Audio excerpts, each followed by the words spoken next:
हाय दोस्तों, welcome to Toppers Nine. I am your friend and mentor Rahul Sharma. आज हम लोग बात करेंगे प्लेन मिरर के बारे में। पिछले वीडियोस में हम लोगों ने बात किया था कि रिफ्लेक्शन ऑफ लाइट क्या होता है। द रिफ्लेक्शन ऑफ लाइट जो होता है दोस्तों, जैसा कि मैंने आपसे कहा था, is the bouncing back of light when it strikes any reflecting surface. आज हम लोग बात करेंगे कि हम लोग जानते हैं कि एक सबसे अच्छा रिफ्लेक्टर जो होता है जिसे हम यूज करते हैं उसे हम मिरर कहते हैं। तो ये मिरर क्या होता है और प्लेन मिरर के बारे में आज हम लोग पढ़ेंगे। ठीक है, चलिए आज के वीडियो को स्टार्ट करते हैं। अगर अभी तक आपने हमारे प्लेटफॉर्म को सब्सक्राइब नहीं किया है, हमारे प्लेटफॉर्म से जुड़े नहीं हैं, तो आज ही हमारे प्लेटफॉर्म से जुड़े ताकि आपको जो भी कॉन्सेप्ट है बहुत ही इजीली सरल भाषा में समझ में आए और हम लोग एक दूसरे की मदद कर पाए। चलिए तो क्लास को स्टार्ट करते हैं।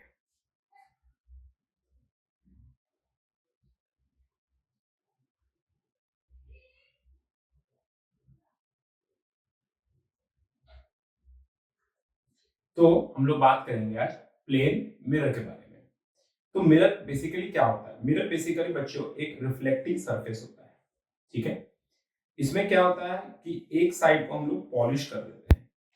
आप लोग सुने होंगे कि एक साइड को जिसको हम लोग पॉलिश करते हैं वो सिल्वर का बना रहता है, वो सिल्वर का पेंट रहता है। तो सवाल ये आता है कि सिल्वर क्यों? Why silver paint? सिल्वर से हम लोग पेंटिंग क्यों करते हैं?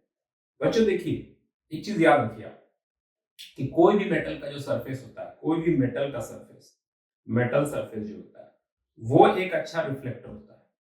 एक मेटल का जो सरफेस होता है बच्चों, वो एक अच्छा रिफ्लेक्टर होता है। और इन मेटल में सिल्वर इज द बेस्ट। ये लगभग 95% से 98% तक का लाइट को रिफ्लेक्ट कर सकता है।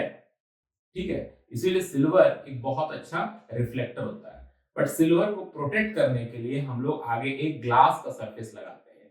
आपको ध्यान रखना है बच्चों कि वो जो ग्लास का सरफेस है, जैसा कि हमारा assumption है, जैसे हमें कोई बोलता है मिरर तो हमें तुरंत दिमाग में आता है glass. But glass is not the mirror, the mirror is the silver surface. वो मिरर है, बट क्योंकि वो मेटेलिक सरफेस है, क्योंकि वो रिएक्शन कर सकता है, उसको रिएक्शन से बचाने के लिए हम लोग आगे एक ग्लास का लेयर लगा देते हैं। तो अगर सरफेस इस तरह का प्लेन रहता है तो इससे हम लोग क्या कहते हैं? इसे हम लोग कहते हैं it is a plane mirror. It is a plane mirror. तो प्लेन मिरर की कुछ प्रॉपर्टीज है जिसको आज हम लोग इस वीडियो में डिस्कस करेंगे। ठीक है, तो पहला प्रॉपर्टी प्लेन मिरर का क्या है? पहला प्रॉपर्टी है कि अगर मान लेते हैं हमारे पास एक प्लेन मिरर है बच्चों, तो उस प्लेन मिरर में क्या होगा कि अगर आपके पास एक ऑब्जेक्ट है O, suppose O is the object, ठीक है, और ये O ऑब्जेक्ट एक सर्टेन डिस्टेंस पे है। सपोज कर लेते हैं कि ये O ऑब्जेक्ट यहां से 5 सेंटीमीटर दूरी पर है इस प्लेन मिरर से। तो इस O ऑब्जेक्ट का जो इमेज बनेगा, suppose image is O dash, तो ये इमेज भी बच्चों प्लेन मिरर से 5 सेंटीमीटर दूर ही बनेगा। That means in a plane mirror the object distance, the object distance, object का जो डिस्टेंस होगा एंड इमेज का जो डिस्टेंस होगा, both are equal. Object distance and image distance both are always equal in case of plane mirror. ठीक है, ये सबसे बेसिक प्रॉपर्टी है किसी प्लेन मिरर का। क्या बेसिक प्रॉपर्टी है? कि ऑब्जेक्ट डिस्टेंस और इमेज डिस्टेंस किसी भी प्लेन मिरर का ऑलवेज इक्वल होता है। चलिए दूसरी प्रॉपर्टी की बात कर लेते हैं। दूसरी प्रॉपर्टी क्या है? दैट इज, यहां पे हम जानते हैं कि प्लेन मिरर में चीजें लैटरली इन्वर्ट होती है, जिसे हम लोग लैटरल इन्वर्जन कहते हैं। ये लैटरल इन्वर्जन का मतलब क्या है? लैटरल इन्वर्जन का मतलब है कि अगर आप किसी प्लेन मिरर के सामने एक लेटर लिखते हैं P, तो वो मिरर में आपको Q नजर आता है। अब ऐसा क्यों? ऐसा क्यों हो गया? जैसा कि आप जानते हैं कि जो आपका एम्बुलेंस लिखा हुआ रहता है वो उल्टा लिखा हुआ रहता है।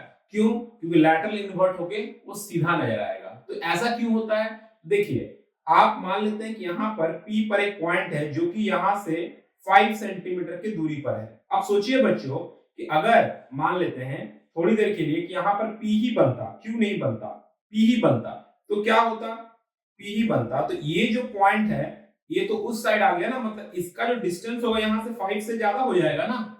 या आप इस एंड को पकड़िए, इस एंड का अगर यहाँ से सर्टेन डिस्टेंस है तो अगर ये P बनेगा तो ये डिस्टेंस तो यहाँ से बढ़ गया, इसीलिए P नहीं बनता, ये Q बनता है, ताकि ये जो हमारा पहला प्रॉपर्टी है कि ऑब्जेक्ट डिस्टेंस और इमेज डिस्टेंस दोनों इक्वल रहे, इसलिए यहाँ पर वो Q बनता है, ताकि ये हर एक पॉइंट का डिस्टेंस, ऑब्जेक्ट का जो डिस्टेंस है हर एक पॉइंट का, इमेज का जो डिस्टेंस है हर एक पॉइंट का, वो मिरर से, प्लेन मिरर से इक्वल डिस्टेंस पे रहे, इसीलिए वो लैटरली इन्वर्ट होता है। जैसे आप राइट हैंड को उठाएंगे तो आपको लगेगा इमेज का लेफ्ट हैंड ऊपर आ रहा है, उठा रहा है, that is called lateral inversion. ये आप लोग घर पे भी देख सकते हैं, राइट। ये था इसका दूसरा प्रॉपर्टी। इसका तीसरा प्रॉपर्टी क्या है बच्चों?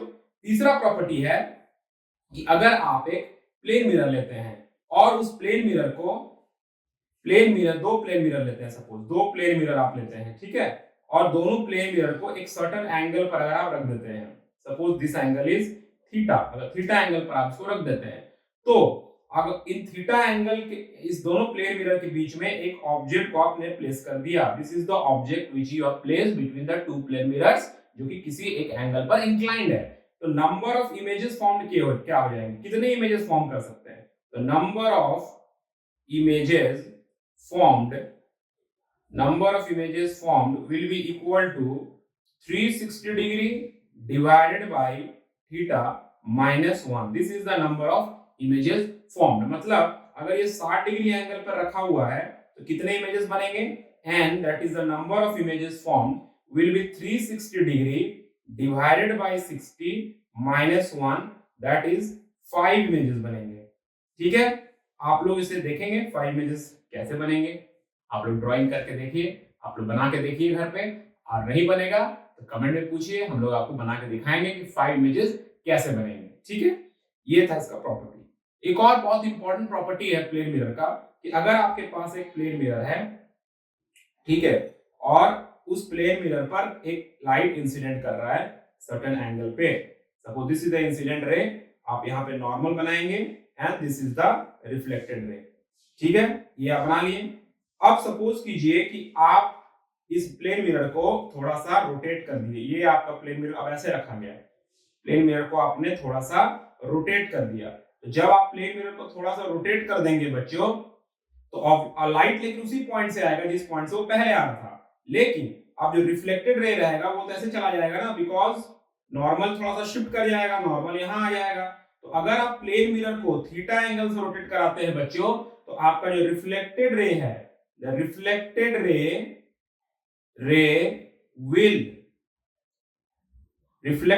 Will shift by 2 theta angle, reflected ray double angle से शिफ्ट कर जाएगा। अगर आप किसी भी प्लेन मिरर को थीटा एंगल से रोटेट कराते हैं तो आपका जो रिफ्लेक्टेड रे है वो 2 थीटा एंगल से रोटेट कर जाएगा। ये भी एक बहुत इंपॉर्टेंट प्रॉपर्टी है किसी भी प्लेन मिरर का। ठीक है, एक और चीज आप याद रख लें कि अगर आपके पास एक प्लेन मिरर है और उस प्लेन मिरर में आप किसी ऑब्जेक्ट का पूरा कंप्लीट इमेज देखना चाहते हैं, कंप्लीट इमेज, तो मिनिमम कितना हाइट होना चाहिए? मैक्सिमम तो आप कितना भी बड़ा ले लें, लेकिन मिनिमम कितना हाइट होना चाहिए?